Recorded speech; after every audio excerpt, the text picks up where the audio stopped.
Hello, আমি Abbas master. Welcome to my channel Abbas master and privy. Please subscribe the channel.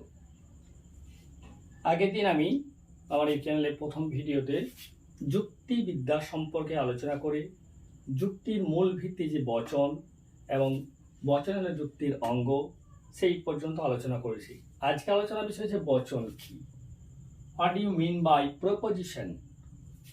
বচন হচ্ছে কতগুলো শব্দের সমষ্টি।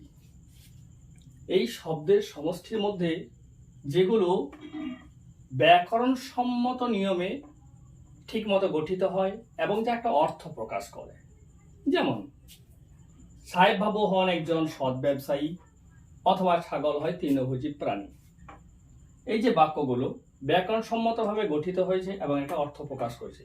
কিন্তু যদি ব্যাকরণসম্মত নিয়ম মেনে গঠিত হয় আর যদি বাক্যটি অর্থপূর্ণ না হয়, তাহলে তাকে বচন বলা যাবে না।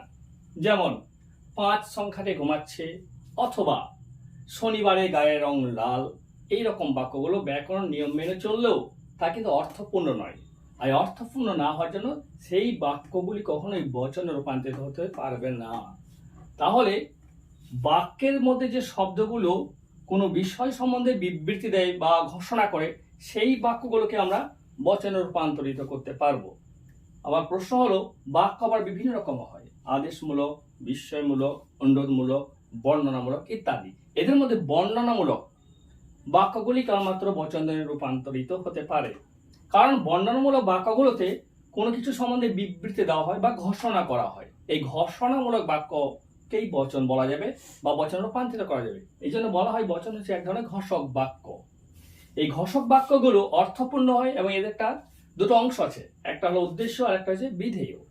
এই অর্থপূর্ণ বাক্যের উদ্দেশ্য বিধেয় যদি নির্দিষ্ট থাকে, তাহলে তাকে বচনে রূপান্তরিত করা যাবে।